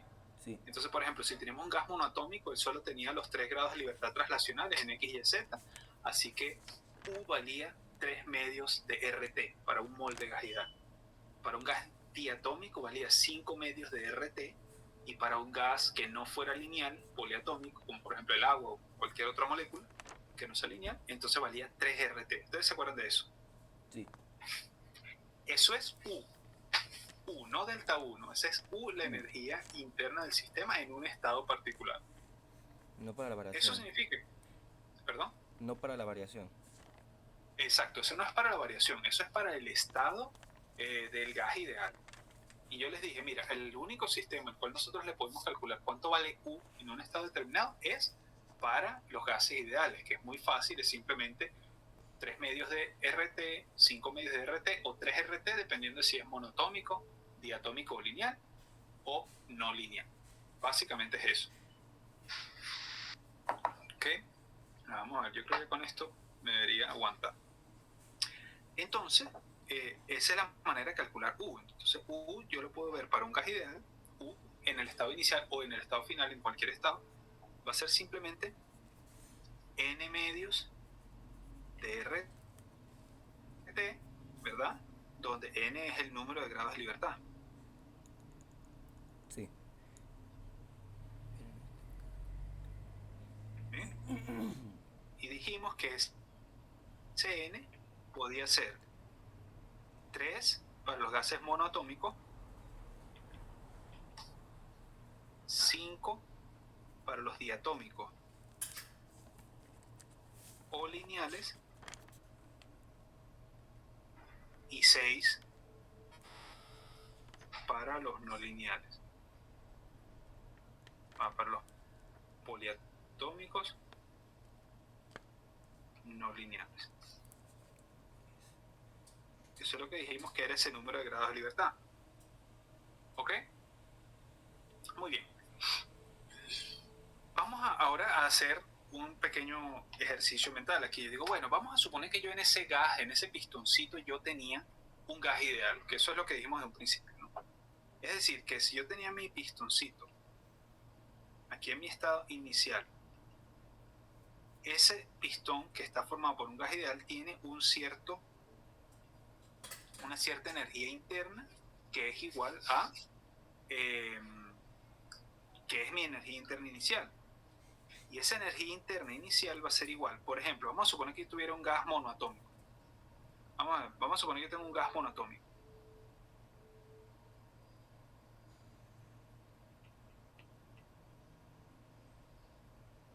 Si tengo un gas monoatómico, entonces yo sé que U para el gas monoatómico va a ser igual a 3 medios de RT. Este es el U molar, ojo, porque acuérdense que esa formulita que nosotros dijimos era para cuando yo tenía un mol Cuando pongo R y no cabe T, es cuando tengo un mol de gas, uno solo. Entonces esto es para un mol. ¿Bien? Ok, entonces fíjate que si es un gas monoatómico, yo sé que si yo tengo por cada mol de ese gas monoatómico, la energía interna va a ser igual a 3 medios de R por T. Es decir, que si yo estoy en mi estado inicial, la energía interna inicial de ese gas va a ser 3 medios de R por T inicial. ¿Sí o no? Sí. Sencillito, ¿verdad? Ahora supongamos que yo le llevo a cabo el cambio del cual estamos hablando, y eso me va a llegar a mí a un estado final. Ah, bueno, ¿cuánto es ahora entonces la energía interna? Pues ahora voy a tener la energía interna final. ¿Y a qué va a ser igual la energía interna final de mi gas? A 3 medios de R por T final. Entonces fíjense que para el caso del gas ideal yo puedo calcular, teniendo el estado inicial y el estado final, yo puedo calcular cuánto vale delta U, simplemente restando las energías iniciales y finales, sin necesidad de calcular Q y W. ¿Me siguen? Sí. Sí. Porque como yo sé que delta U es simplemente U final menos U inicial, pues entonces delta U va a ser igual a 3 medios de RT final menos 3 medios de RT inicial. Factorizando, delta U va a ser igual a 3 medios de R por T final menos T inicial. ¿Ok? Y reescribiendo eso, Se reemplaza pues en la otra terminaría fórmula siendo de igual calor. a 3 medios de R por delta T. Pero fíjense una cosa, muchachos, ¿qué es lo interesante que yo quiero que ustedes vean aquí? Yo estoy analizando mi delta U desde dos puntos de vista completamente diferentes. Por un lado estoy calculando delta U con la primera ley de la termodinámica. ¿Qué me dio? Me dio que delta U es N por capacidad calórica molar a volumen constante por delta T. Y por otro lado estoy calculando delta U en función De los grados de de las libertad. propiedades del gas ideal. Y yo sé que para el... ¿Perdón? Lo que tú estás En diciendo. función de los grados de libertad de mi gas ideal. Exacto. Entonces, en ambos casos estoy calculando delta U, o sea, tiene que ser exactamente el mismo delta U.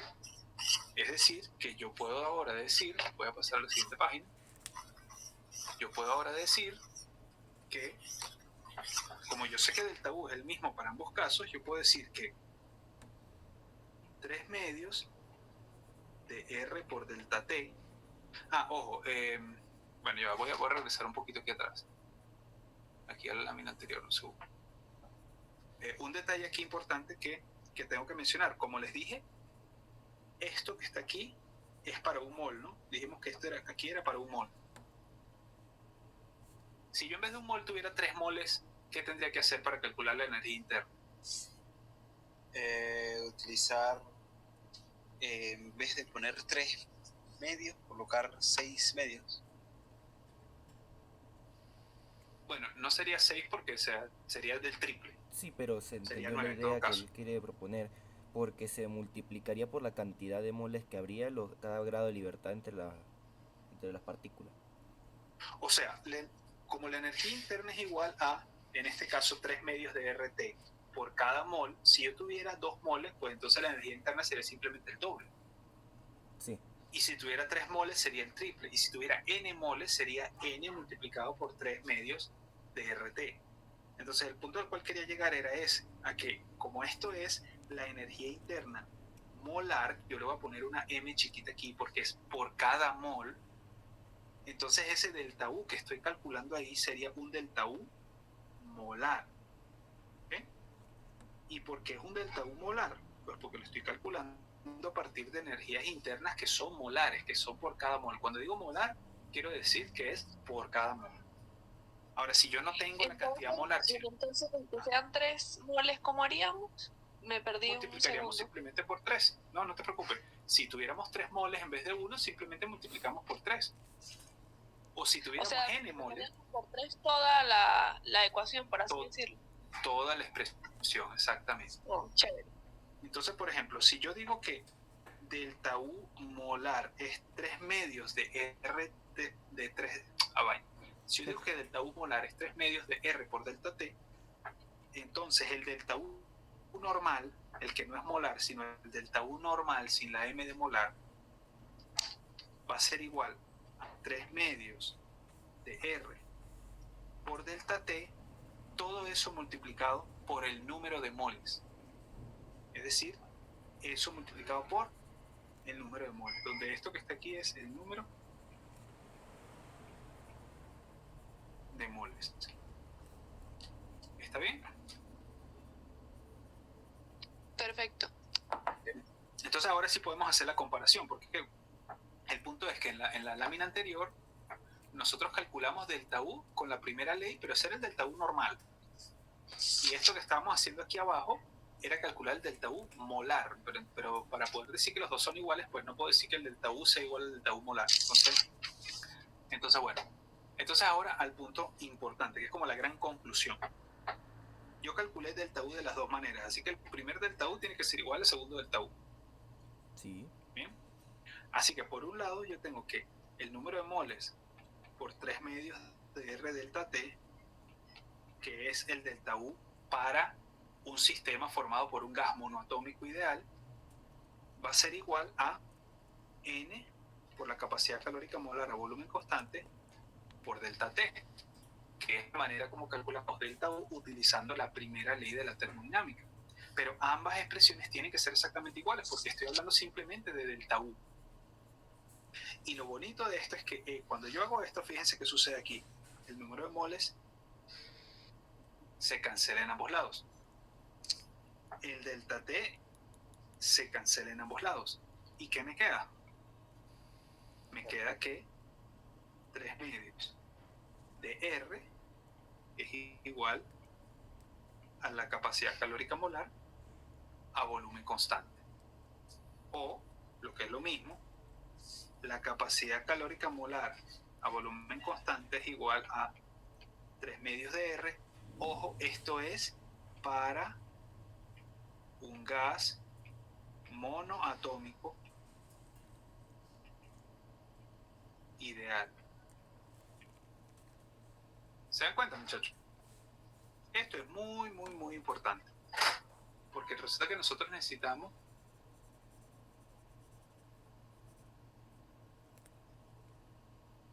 esto es muy importante, muchachos, porque nosotros vamos a necesitar la capacidad calórica molar para llevar a cabo muchos cálculos aquí en esta materia, ¿verdad? Entonces, fíjate, esto lo hicimos para un gas monoatómico ideal. ¿Qué hubiera pasado o qué hubiera cambiado si hubiera sido un gas diatómico en vez de monoatómico? Cambia el 3 por 5. Exactamente, cambia el 3 por 5. Entonces, si el gas hubiera sido diatómico, entonces yo puedo decir que el CMB en vez de 3 medios va a ser 5 medios de R. Esto es para un gas diatómico ideal. ¿Y qué hubiera pasado si en lugar de ser diatómico o lineal hubiera sido una molécula tridimensional? O sea, un gas poliatómico tridimensional. 5 por 6. Pues que hubieras cambiado el 5 por 6 y 6 medios da 3. Así que esto daría 3R para un gas poliatómico no lineal.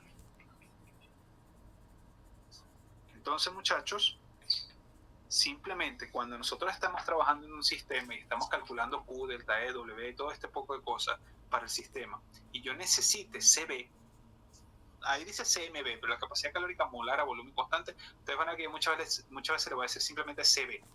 ¿Por qué? Porque acuérdense que yo les dije, antes las cantidades molares se les colocaba una barra encima, entonces antes eso se escribiera así, CB, con la barra encima, eso era capacidad calórica molar a volumen constante. Entonces yo no voy a decir CMB porque suena como muy engorroso. Cuando llegue a CB, estoy refiriéndome a CMB, a la capacidad calórica molar a volumen constante. ¿Estamos? Sí. Entonces, en nuestros procesos, en nuestro ejercicio, nosotros vamos a calcular muchas cosas y para esas cosas vamos a utilizar la capacidad calórica molar a volumen constante. Así que si yo veo que mi ejercicio dice, mira, tengo 3 moles de oxígeno gaseoso a 30 grados centígrados, que bla, bla, bla, bla, bla. Si yo de repente tengo que calcular delta U para ese proceso, yo digo, ajá, ¿quién es el que está, de qué está hecho mi sistema? oxígeno gaseoso. ¿Y qué es el oxígeno gaseoso? Es una molécula formada por 2 átomos de oxígeno. Entonces digo, bueno, chévere, entonces el oxígeno gaseoso es un gas diatómico.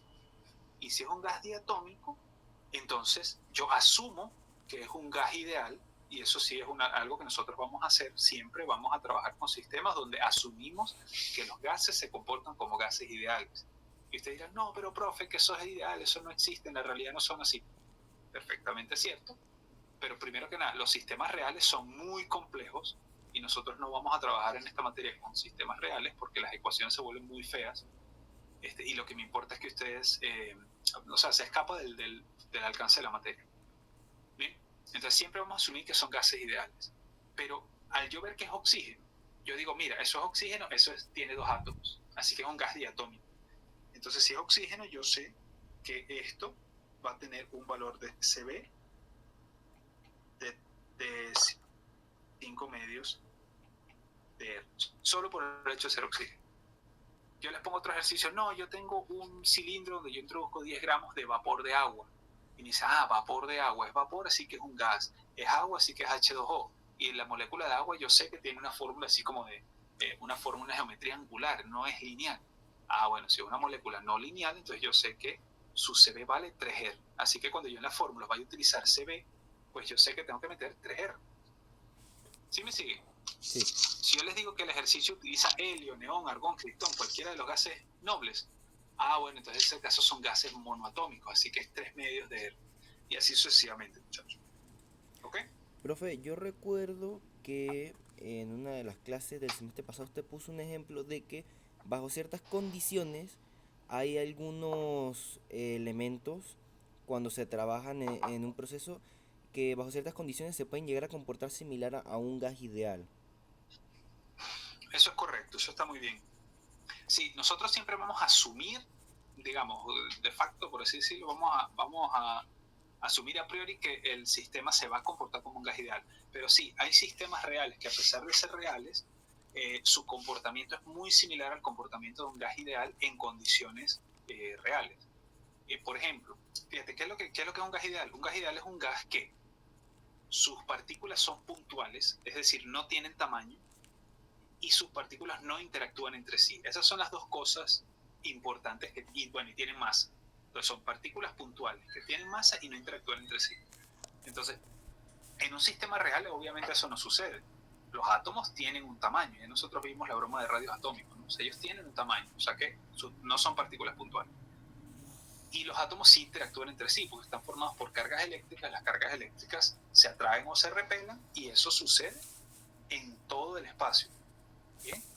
Ahora, ¿qué sucede? Sucede que si tú tienes las cargas lo suficientemente lejos unas de otras, o sea, si los átomos están lo suficientemente lejos unos de otros, esas interacciones de atracción y repulsión, como ustedes saben que eso sigue la ley de Coulomb, y la ley de Coulomb decae con el cuadrado de la distancia, pues cuando la distancia es, así sea un poquitico, o sea, cuando la distancia es lo suficientemente grande, la fuerza de atracción y repulsión, es decir, las interacciones, son muy, muy débiles. Entonces son tan débiles que las podemos despreciar. Entonces en ese caso se te cumple una de las condiciones para un gas ideal, que no tiene interacción. ¿Cómo aseguras tú que las interacciones sean bajas? Manteniendo la presión baja. Si tu presión es baja, significa que hay muy pocas moleculitas del gas brincando por ahí. Y si hay muy pocas, pues van a estar muy alejadas entre sí. ¿Ok? Entonces, presión baja asegura poca interacción entre los gases, que es una de las condiciones para que Se comporta como no gas se ideal. dé. Ajá. Pero la presión baja también tiene otra consecuencia importante, que es que si tú tienes una presión baja, significa que hay pocas partículas por unidad de volumen. Entonces eso también significa que el volumen de la caja donde están metidas las partículas es muy grande comparado al volumen de las partículas en sí. Entonces, para un botellón de 1 litro, el tamaño de los gases, de las partículas, por ejemplo, de las moléculas de oxígeno, es tan pequeño comparado al volumen total del botellón, que es prácticamente despreciable, ¿sí me entiendes? Sí, Entonces, son en ese demasiado caso, alejadas unas de otras.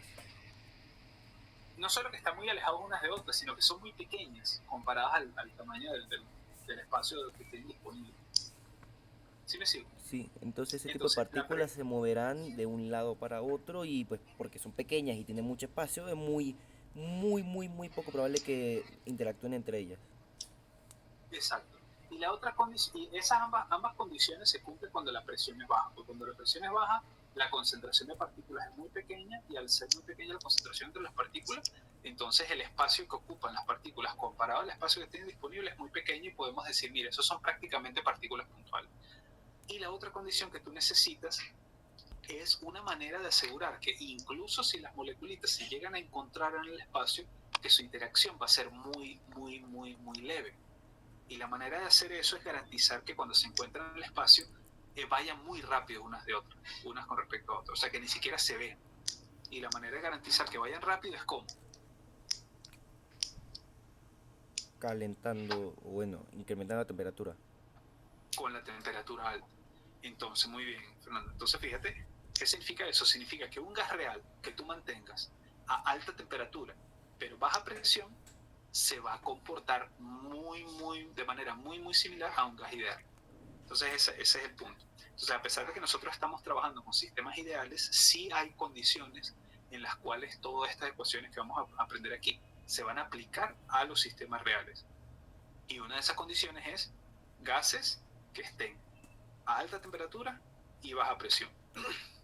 Además, también es ideal que el gas sea en sí, por ejemplo, una molécula que no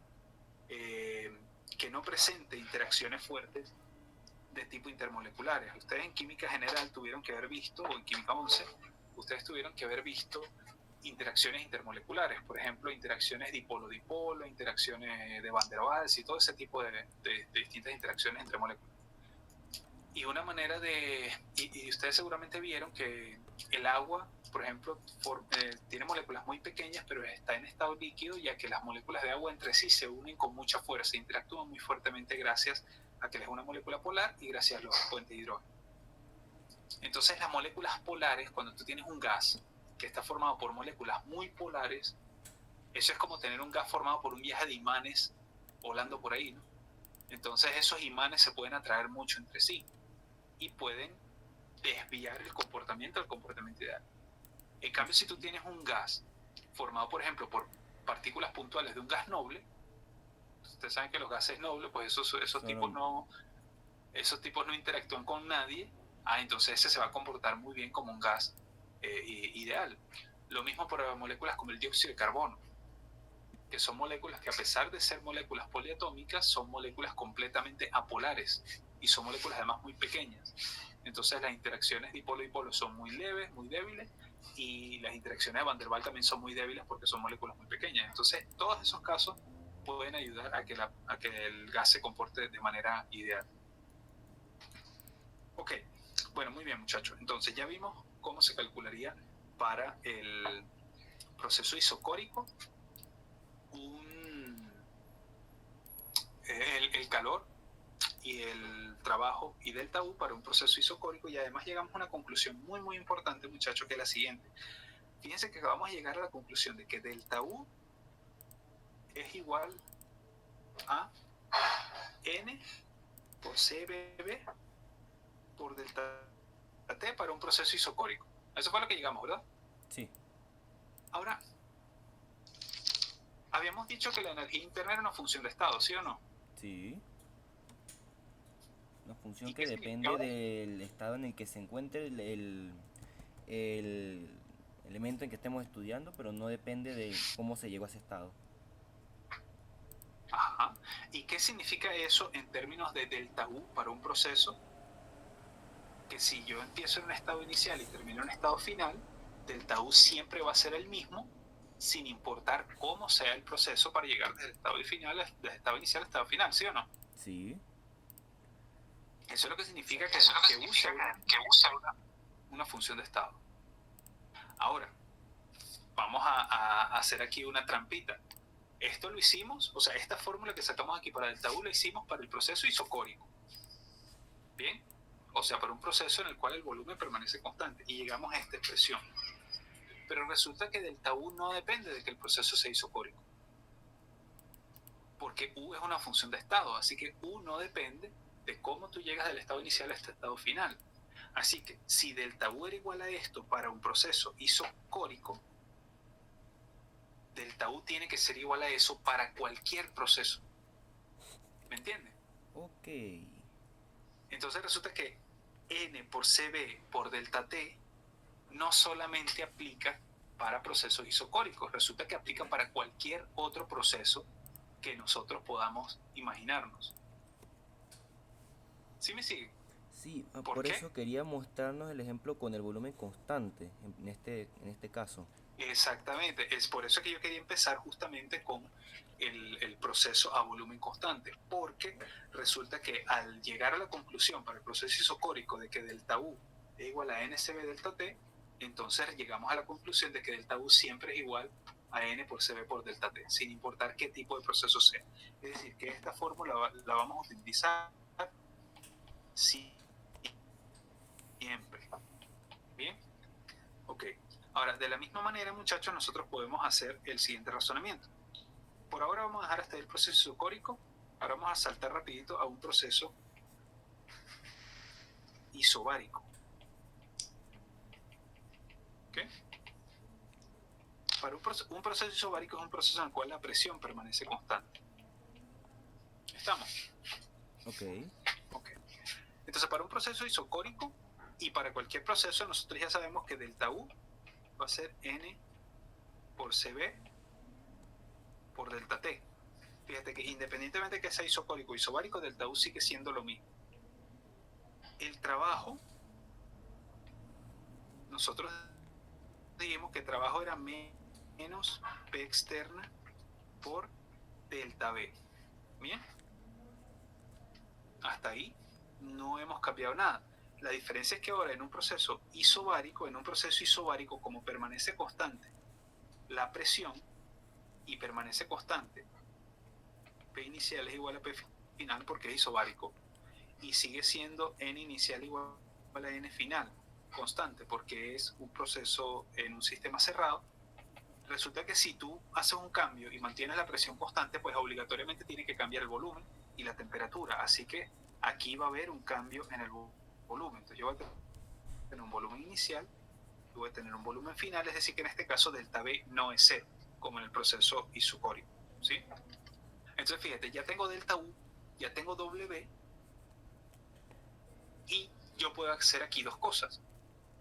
Por un lado, yo sé que calor es igual a N por capacidad calórica molar por delta T. Pero si yo estoy llevando a cabo el proceso de manera isobárica, es decir, a presión constante, entonces la capacidad calórica molar en este caso cambia, no es la misma que cuando llevo a cabo el proceso a volumen constante. Así que yo puedo decir que el calor es número de moles por la capacidad calórica molar a presión constante por delta T. O sea que Q es N por CMP por delta T.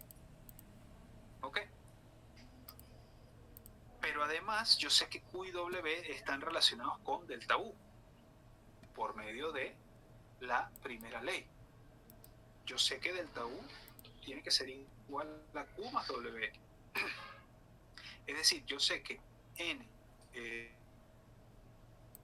por CMB por delta T tiene que ser igual a Q, que es N por CMP por delta T, más trabajo. ¿Pero quién es trabajo? Menos P externa por delta B. ¿Ok? Entonces, esta ecuación yo la puedo reordenar.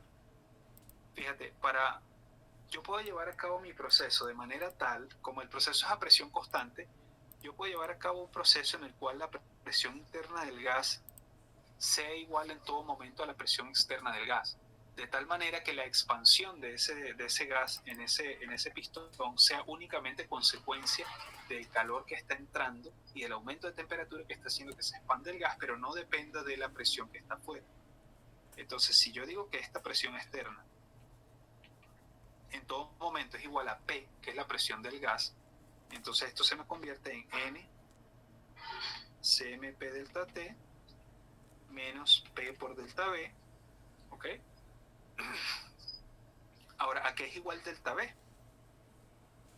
delta B es volumen final menos volumen inicial, ¿sí o no? Sí. Por la ecuación de gases ideales, ustedes se acuerdan que de la ecuación de gases ideales, P por B es igual a nRT. Esto es la ecuación de gases Ok. ideales. Así que el volumen final despejando va a ser igual a nRT final sobre P final menos nRT inicial sobre P inicial. Pero en este caso las dos P son iguales, ¿no? Porque la P inicial y la P final son iguales. Sí, es constante. Entonces vamos a sustituir ese delta B aquí. N CMP por delta T menos P por delta B. ¿Quién es delta B? nRT final sobre P menos factorizar la presión y se va a cancelar con esta presión de afuera y sacar NR como factor común. Voy a ir aquí a la otra lámina rapidito para terminar ya la clase de hoy.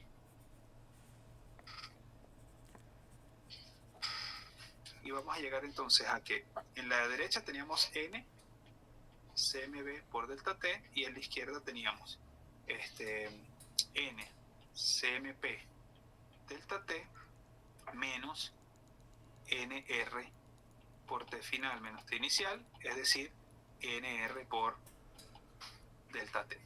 Ustedes, como podrán darse cuenta, podemos factorizar en ambos lados los moles y los moles se van a cancelar y podemos, del T final menos T inicial es simplemente delta T, así que podemos cancelar también todos los delta T y llegamos a que CMB es igual a CMP menos R, o escrito de otra manera, CMP Creo que nos igual, está marcando. CMP igual a... ya va. Es que me pasé de lámina, perdón. Disculpen, muchachos.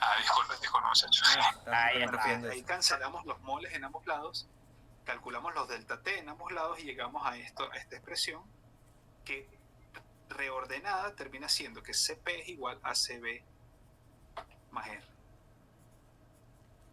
Y esto es un resultado sumamente importante. ¿Por qué? Porque para los gases ideales nosotros sabemos cuánto vale CMB. Dijimos que valía 3 medios de R, 5 medios de R o 3R, dependiendo de si es monotómico, diatómico, etc.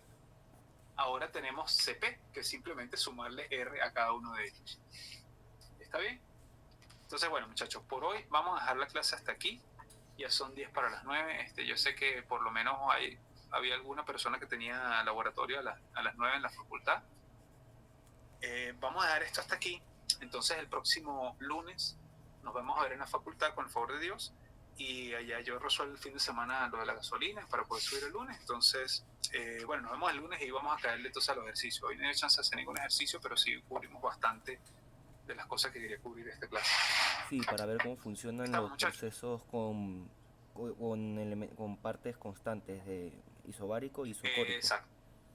Exacto, y vamos a ver los demás procesos, vamos a sacar cuentas con lo isobárico y isocórico, vamos a ver además los isotérmicos y los adiabáticos, que son los otros dos procesos que nos faltó por ver. ¿Estamos, muchachos? Muy bien, profe. Entonces... profe, una pregunta respecto a las dígame. Notas que no se podían ver en clase acerca del quiz. Ok, yo les voy a volver a liberar las notas del quiz, eso es darle un botón, ahorita se los libero. Para que les llegue de nuevo las notas, o sea, va a ser las notas ya actualizadas. Vale. Ok, de hecho, listo, ya lo hice. Bueno, muchachos, nos vemos entonces el próximo lunes. Muchas gracias, profesor. Nos vemos el lunes, profe. Ok, porfa, el que grabó la clase, si la puede compartir sería buenísimo. Sí, voy a eso. Yo también voy a eso. Gracias, muchachos. Dale, nos vemos, cuídense. Hasta luego, profe.